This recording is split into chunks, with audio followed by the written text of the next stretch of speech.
point of a programming language was to be able to write the task we wanted to do in a very high-level language that could then be translated automatically into machine or assembly code. But now comes the natural question: who will do that translation for us? And it turns out that the answer is either a compiler or an interpreter or a succession of those. Now, this translation might happen in several steps. So let me remind you of this graph. We were starting from a task, and the goal was to go all the way to assembly code. And in order to do this, we were doing our job of programming, which was to translate this task into a first programming language. Now the interpreters and compilers will go through a succession of intermediate programming languages all the way to assembly code. And it could even be that in some cases, two of those are identified. So we actually go through translations within the same language. So further and further action on the source code to eventually get to assembly code. So now let's look at two examples of translation of Python code into assembly code. The first one is the most standard one. It's going through the Python shell. So using the shell, and it's completely standard way. It's the standard way because it goes through an intermediate step of machine code. So something that can run on a virtual machine called the Python virtual machine. And we'll take the example that's the most classic example to start with, hello world.py. The second example is very unusual. So let's first see the first example. On the right, I have a shell. On the left, I have two Python scripts. One is called hello world.py and one is called module compile this.py. Those are both in the same folder, and I'm in that folder on the right. So I can show you the two files. You can see them here. Now, let's look at the first script. The first script is hello world.py. It consists of one function called hello of n, and you shouldn't be concerned too much with the detail, and you should not be concerned actually with the details, but this function basically says a greeting n times. So it will print hello world n times. Then I call this function with an argument of n equals 10. So I'll print hello world 10 times. And then I decide to print some extra spaces. Okay, so that's my Python script, and I can run it from the command line by invoking the Python shell. So I'll do python hello world.py. And this is the outcome. As expected, I've printed hello world 10 times and then some spaces. All is good. Now, behind the scenes, something happened, and Python made it simple for us, seemingly simple, but did complicated things in the background. So what did it do? Well, I claimed that Python compiled the hello world.py file into a pyc file, which is machine code, so for the Python virtual machine, and then it interpreted that to actually print hello world 10 times and so on. But where is this pyc file? Well, Python judged that this was too transient. It was used for a very short time, so it actually deleted it as well. Okay, but I can make this step very explicit, and I can actually force Python to keep this pyc file, or actually ask it to produce a new one. And this is what this new script on the left will do. This script module compile this.py. So this script is in two parts. The first part here is concerned with compiling, and the second part we'll see later. So what does the compiling do? Well, I'll invoke the module pycompile, and I'll ask this module, I'll use the compile function in that module to compile the file named hello world.py. That's the first part. So I can invoke this script again from the command line, asking Python to compile the script. So you see that hello world was printed 10 times and then some spaces. That's all good. Let's ignore the second part for the moment. In addition, the script did something else. The script added a file in my folder, and this file is here. You can see it. It's hello world.pyc. So Python, I asked it to make explicit this compilation step, and Python has produced a pyc file out of this hello world.py file. Now we can ask, what does it contain? Well, if we can look at the content of helloworld.py, and here in the command line, I'm happy with what I have. I see helloworld.py printed. But we can also ask for the content of helloworld.pyc, and we'll see that this is actually a bad idea. This produces something that looks like jumbled garbage, at least partly. You can recognize some terms, hello world and so on, but you see also all kind of weird characters that won't make any sense to us. Okay, so what is this? Well, this is virtual machine code. So those characters here correspond to codes for the virtual machine on specific instructions to execute. So it's not supposed to be human readable because it's supposed to be fast and to be interpreted by the virtual machine or by the Python interpreter. Okay, so what can we do? Well, we can look at the second part of this module compile this.py, so this part here. So in this part, I import the this module, and this stands for disassembly, and I ask also to import the hello world, the hello function from the hello world module. So I'm actually here defining, binding the name hello to this function here that is defined in a different file. All is good. But then I'd ask Python to disassemble the object that the name hello is bound to.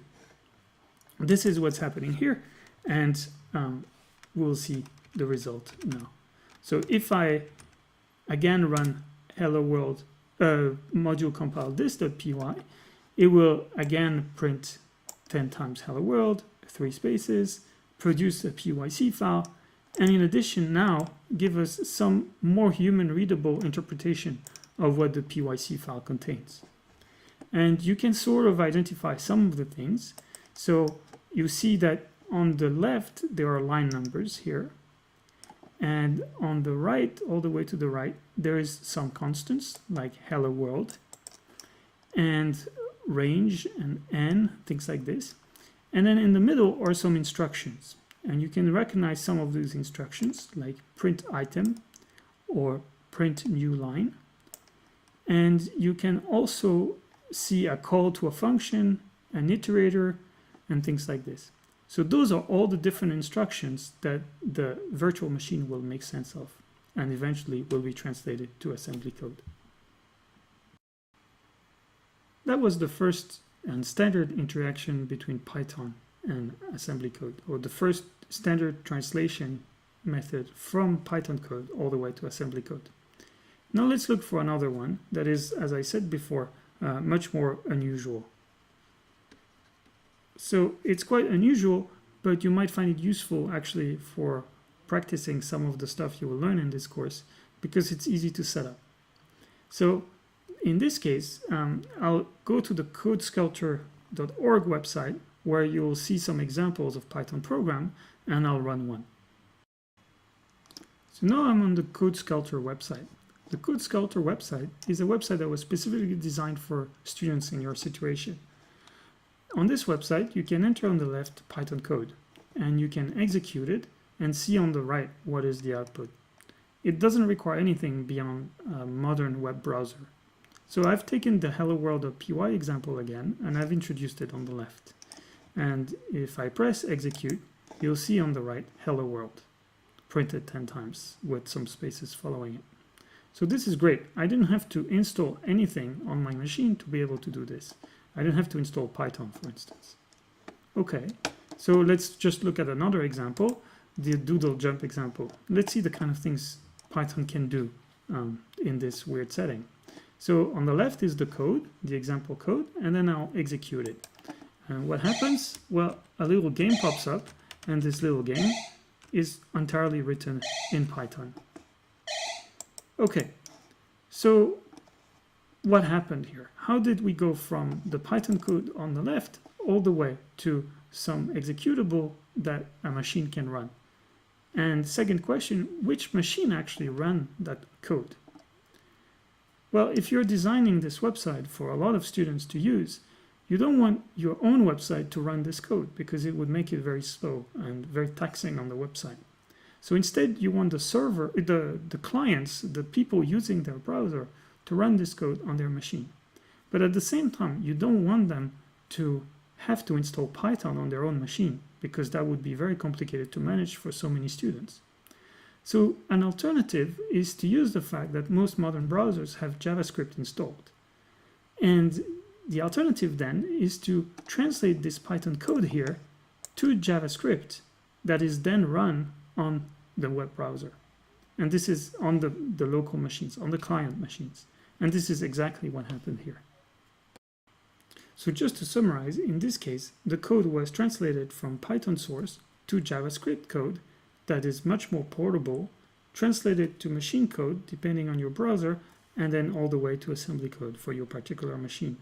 So this will work for many, many combinations of browser and of actual machines you're using, whether it's a Mac, Linux, or a PC. So let's look now in more details at who performs these translations. As we said, it's either a compiler or an interpreter or some combination. Now watch out.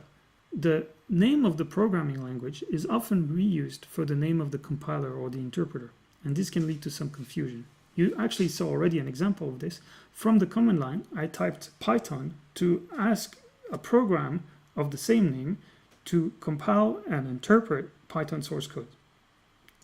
So compilers and interpreters are themselves programs, and we might want to distinguish between the two. Well, what is it? Well, a pure compiler for a language that I'll decide to call L translates the whole source code in a language L to assembly code once and for all. And this code is then run on the machine. Okay, so the compiler takes the source code in L and compiles it all the way to assembly code. That's great. And then this is run on the CPU, and we'd never go and look back at the source code. Now, you can do another thing, which is start from the source code in a language L, or maybe L prime, a different language, and interpret into assembly code. So it's more or less the same graph, except that you interpret just one instruction at a time, one statement in source code L prime. And then you go back, and then you go back, and you go back and forth in each direction, back and forth between the source code and the assembly code. So this has to be repeated constantly, and this has to be redone every time the program is run. So an example would be, for the first case, would be GCC for C++, and for the second one, well, Python to some extent. Python from the PYC file. Okay, so this is a pure interpreter here, and this is a pure compiler. But as we saw, sometimes the behavior can be mixed. So Python is actually a mix of a compiler to PYC, and it's then interpreted to assembly code. Okay, so it's not a pure behavior, and in general it becomes futile to try to classify with compiler or interpreter. It becomes very complicated for higher level languages. Okay, so we saw two examples, as I repeated here, where this step here was a compilation step, and this was an interpreted step, and this was a compilation. We translate all the source code in Python to source code in JavaScript, compilation into machine code, but this is happening, this one in the JavaScript world, and then from the machine code to the assembly code, this will be the Java virtual machine doing that. All right, so now we've seen how compilers and interpreters differ and what's the point of classifying in this way.